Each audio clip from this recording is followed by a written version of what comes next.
Good morning students. आज हम पढ़ेंगे इलेक्ट्रिकल फोर्स एंड बायोलॉजी और इसके अंदर हमारा चैप्टर चल रहा था माइक्रो ऑर्गेनिज्म और इसके अंदर हम पढ़ रहे थे फिल्ट्रेशन। ठीक है, आज का टॉपिक रहेगा हमारा फिल्ट्रेशन। और फिल्ट्रेशन क्या होता है इसके बारे में हम बात करेंगे। तो देखिए यहाँ पर जब हम ये जो माइक्रो ऑर्गेनिज्म है इनको ख़त्म करना है, हमको इनको क्लीन करनी है, इनको बिल्कुल मारना है या फिर इनको हम जो चीज़ें यूज़ कर रहे हैं उनसे बिल्कुल सेपरेट करना है।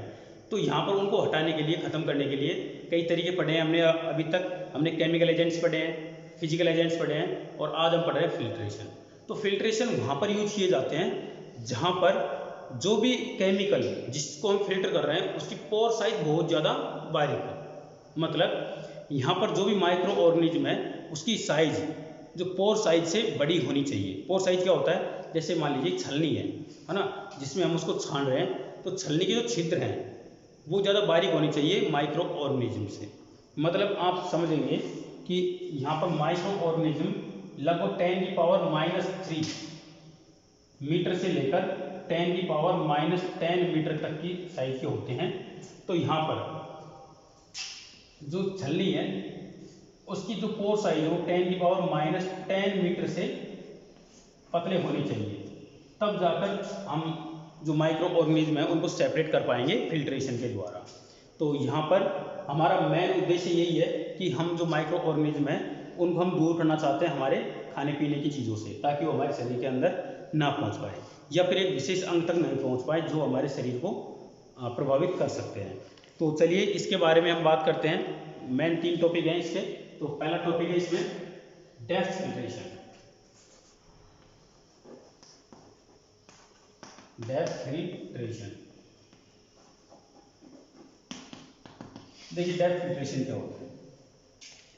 यहाँ पर अगर अपना जो मॉलिक्यूल है वो ग्रेन्यूलर है। ग्रेन्यूलर मतलब दाने दाने आकार में कोई ग्रेन्यूलर केमिकल है, मतलब उसमें एक तरह से मोटे मोटे कंकड़ की तरह से दाने हैं और उनके अंदर कोई भी माइक्रो ऑर्गेनिज्म मिल जाता है तो यहाँ पर उनको छानना बहुत ईजी है।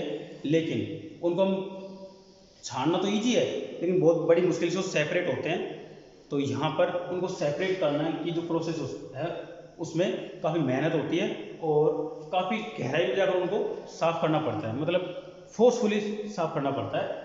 तो उस प्रोसेस को बोलते हैं यहाँ पर डेप्थ फिल्ट्रेशन। देखिए आपकी बुक में क्या लिखा हुआ है, मैं आपको बता देता हूँ।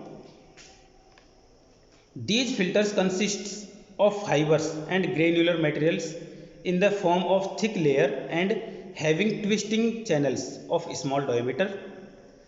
The solution to be filtered is poured over the layer and sucked down through this layer under vacuum. This layer retains the microbes within them and are composed of materials like diatomaceous earth, porcelain etcetera. ठीक है, तो porcelain और डाइटोमैकस ये जो अर्थ है ये इसके लिए छानने के लिए काम में आते हैं। नेक्स्ट है मेम्ब्रेन फिल्ट्रेंस। दूसरा है मेम्ब्रेन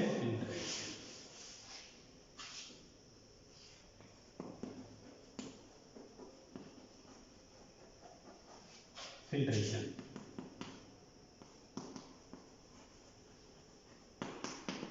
देखो ये मेम्ब्रेन फिल्ट्रेशन क्या होता है। मेम्ब्रेन का मतलब झिल्ली। एक ऐसी झिल्ली बना दी जाए जिसके आर पार कोई भी माइक्रो ऑर्गेनिज्म पार ना हो सके। बाकी जो केमिकल है, जो भी ऑर्गेनिक या इनऑर्गेनिक केमिकल जो भी पास हो सके वो आसानी से पास हो जाए, तो उसको बोलेंगे हम मेम्ब्रेन फिल्ट्रेशन। जैसे हम छलनी के द्वारा चाय छानते हैं तो वो भी एक मेम्ब्रेन फिल्ट्रेशन है। एक पतली झिल्ली होती है, उसको चाय तो आसानी से पार कर जाती है लेकिन जो चाय के बड़े बड़े दाने पत्ती वगैरह होती है, अदरक होती है, वो उसको पार नहीं कर पाती। उसी प्रकार से जो हम कोई भी मटेरियल है उसको छान रहे हैं तो वो होता है मेम्ब्रेन फिल्ट्रेशन। ठीक है, तो ये प्रोसेस बहुत ज़्यादा काम में ली जाती है इंडस्ट्री में भी और बहुत सारे फूड प्रोसेसिंग मटेरियल्स में भी। ठीक है, जैसे हम आटा छानने के लिए छलनी का यूज़ करते हैं, वो भी क्या एक मेम्ब्रेन फिल्ट्रेशन है। तो इस तरह से जो फिल्ट्रेशन करते हैं उसको मेम्ब्रेन फिल्ट्रेशन बोलते हैं। नेक्स्ट टॉपिक हमारा high efficiency particulate air filters. तो यहाँ पर हम एयर फिल्टर्स की बात कर रहे हैं, यहाँ पर हाई इफिशियंसी एयर फिल्टर्स की। तो देखिए यहाँ पर In ventilation systems where microbial control is the must, for example laminar airflow bench, burn units, operating rooms, etc. These filters basically filter the air that enters the area and can separate particulate matter of size of up to 0.3 micrometer। ठीक है, मतलब यहाँ इसकी बात है 10⁴ -4 metre इस size के जो पार्टिकुलेट मैटर होते हैं उनको ये आसानी से साफ कर लेते हैं। तो ये काम क्या आते हैं, जैसे मान लीजिए हम कोई वर्किंग इन्वायरमेंट है, वहाँ पर हम बैठे हैं काम कर रहे हैं, लेकिन आंधी या धूल या और गंदगी वो उड़कर हमारे इन्वायरमेंट में आ रही है, तो धीरे धीरे क्या होगा, वो हमारे सांस के साथ में हमारे शरीर के अंदर जाएंगे और सांस के साथ अंदर जाएंगे शरीर में, तो वहाँ जाकर वो अपना बैड इफेक्ट दिखाना शुरू कर देंगे। तो अगर ये चीज़ हमारे शरीर के अंदर न जाए तो हमारा शरीर हेल्दी रहेगा। तो हमारे शरीर को हेल्दी बनाए रखने के लिए फिल्ट्रेशन जरूरी है।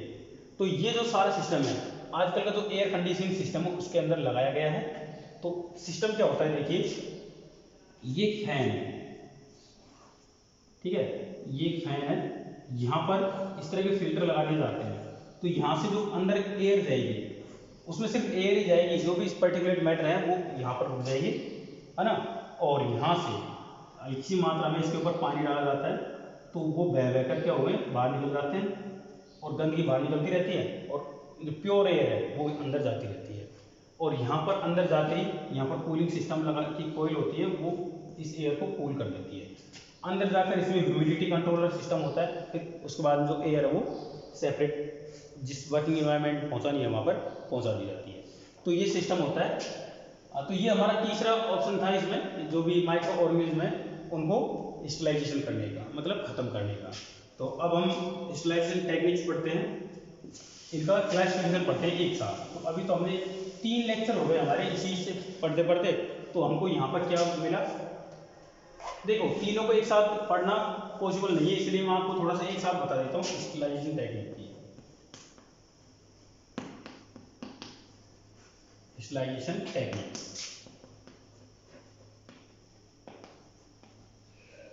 देखिए, यहाँ पर 2 तरह की टेक्निक होती है। पहली होती है केमिकल एजेंट्स,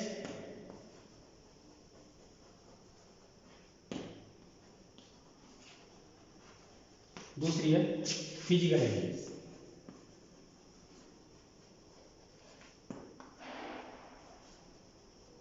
ठीक है, केमिकल के अंदर हम सारे केमिकल को ऐड करते हैं, ठीक है, जिसमें कौन कौन से होते हैं, साबुन, detergents, acids, alkalis, heavy metals, halogens, alcohol, phenols etcetera.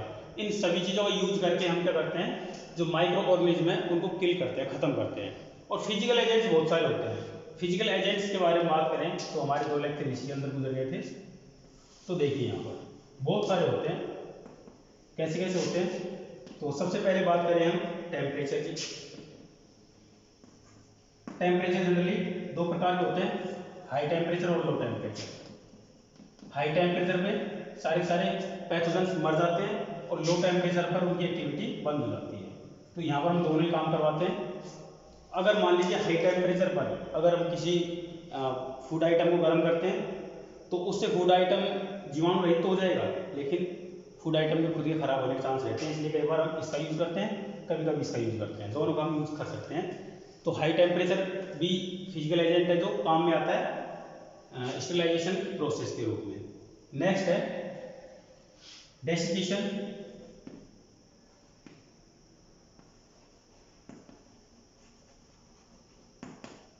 देखिए डेसिकेशन में हम कुछ चीज़ें ऐसी मिला देते हैं किसी उसमें, जिसकी वजह से उसकी एक तरह से जो केमिकल रिएक्शन है वो रुक जाती है। जो केमिकल रिएक्शन ऑटोमेटिक हो रही होती है वो रुक जाती है, जिसकी वजह से उसके अंदर के जो माइक्रो ऑर्गेनिज्म है वो जीवित नहीं रह पाते, काम नहीं कर पाते। जैसे अचार के अंदर नमक ज़्यादा मिला दिया है ना, तो उसकी वजह से वो खराब तो नहीं हुआ और वहाँ पर उसकी प्रोसेस है वो रुक जाती है। नेक्स्ट है हमारे फ्रीजिंग ड्राइंग।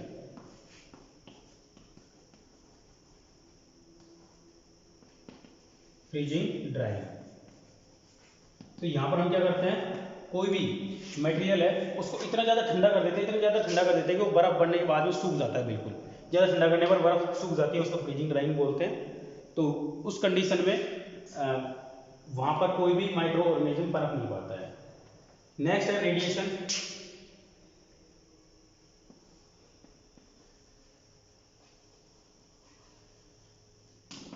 देखिए रेडिएशन क्या करता है, रेडिएशन जो जीवाणु है उनको खत्म कर देता है। तो इसके लिए आपने अल्ट्रावायलेट रेज के बारे में सुना होगा, जो आपके घरों में आरओ में लगा होता है, तो उससे भी यहाँ पर जीवाणु को खत्म किया जा सकता है। तो यहाँ पर रेडिएशन 3 प्रकार का होता है, अल्ट्रावायलेट, आयोनाइजेशन, देखो अल्ट्रावायलेट शॉर्ट में लिख रहा हूँ यूवी, आयोनाइजेशन, आयोनाइजेशन, और नेक्स्ट है माइक्रोवेव, माइक्रोवेव, माइक्रोवेव रेडिएशन। तो ये 3 तरह के होते हैं। अब नेक्स्ट बचा था यहाँ पर, इसको बोलते हैं फिल्ट्रेशन। ठीक है, फिल्ट्रेशन आपने 3 प्रकार का पढ़ा जो हम इसी लेक्चर में पढ़े हैं, जैसे डेप्थ फिल्टर है, मेम्ब्रेन फिल्टर है, और HEP है, मतलब हाई एफिशिएंसी पार्टिकुलेट एयर। तो ये हमारा स्टरलाइजेशन प्रोसेस जो है टेक्निक थी वो खत्म होता है। ठीक है, अब हमारा नेक्स्ट टॉपिक रहेगा इसमें माइक्रोबायल कल्चर्स। तो मैं इसको मिटा रहा हूँ।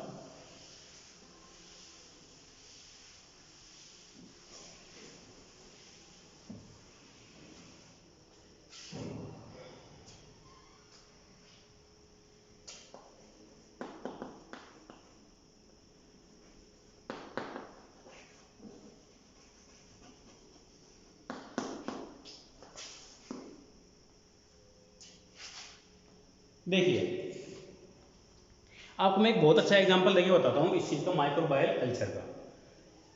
देखिए क्या हो रहा है, अभी हमारे इंडिया में कोवैक्सीन नाम का एक इंजेक्शन, जो कोरोना वायरस के लिए जो टीका बन रहा है, उस टीके का एग्जांपल लेके देखते हैं।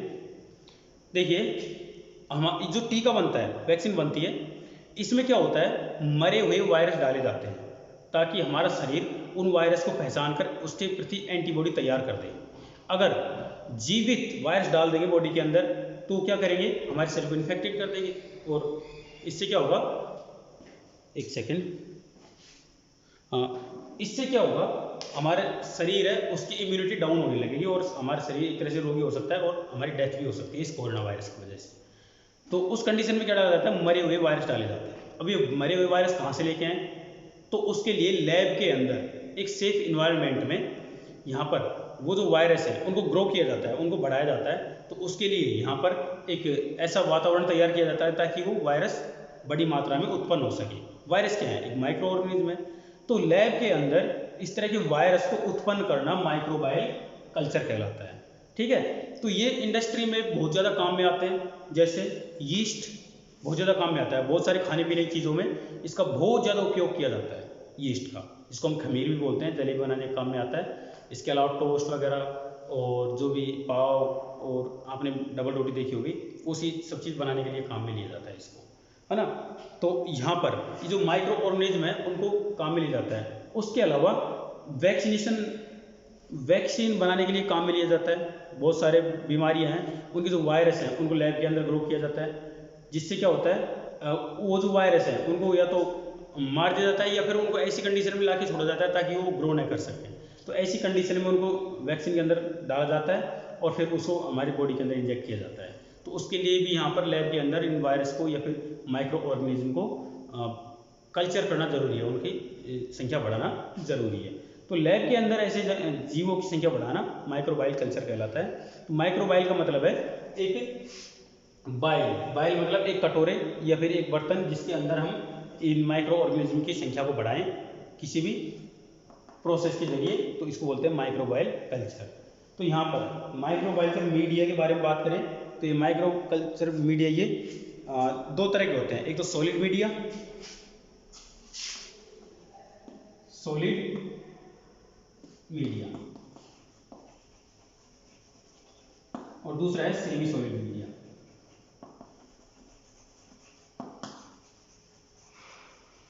ठीक है, लिक्विड मीडिया भी हो सकता है।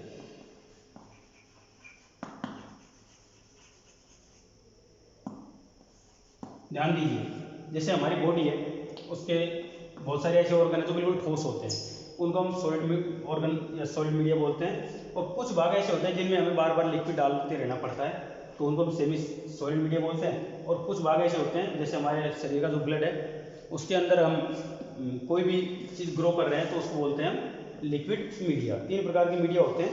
तो इसमें क्या करते हैं हम माइक्रो ऑर्गेनिज्म को कुछ संख्या को भरकर रखते हैं, जिसकी वजह से उनकी संख्या धीरे धीरे अपने आप ग्रो होने लगती है, वो अपने आप की कॉपी बनाते रहते हैं, जिसकी वजह से यहाँ पर बहुत बड़ी संख्या में माइक्रो ऑर्गेनिज्म तैयार हो जाते हैं और उन माइक्रो ऑर्गेनिज्म को अलग अलग प्रोसेस के द्वारा काम में लिया जाता है इंडस्ट्री में। ठीक है, एक और तरीका यहाँ पर जिसको हम बाइफेजिक मीडिया बोलते हैं, बाइफेजिक मीडिया। ये बाइफेजिक मीडिया क्या होता है, यहाँ पर जो माइक्रो ऑर्गेनिज्म है इनको 2 फेज में बड़ा किया जाता है। मान लीजिए शुरुआत में जब वो जन्म लेते हैं या फिर शुरुआत में उनकी जब ग्रोथ शुरू होती है उस टाइम पे उनको रखा जाता है लिक्विड मीडियम में और बाद में उनको रख दिया जाता है सॉलिड मीडियम में।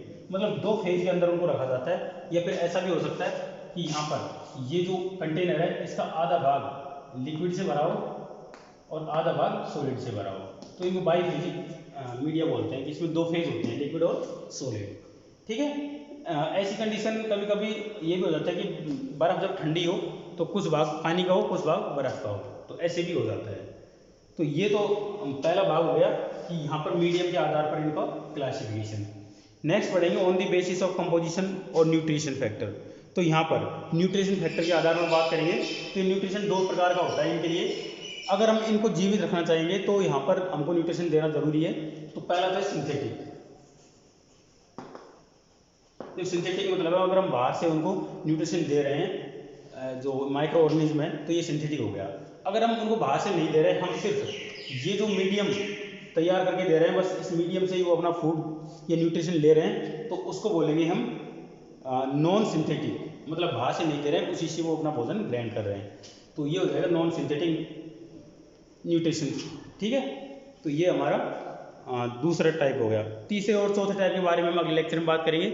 चलिए मिलते हैं अगले लेक्चर में। Thank you.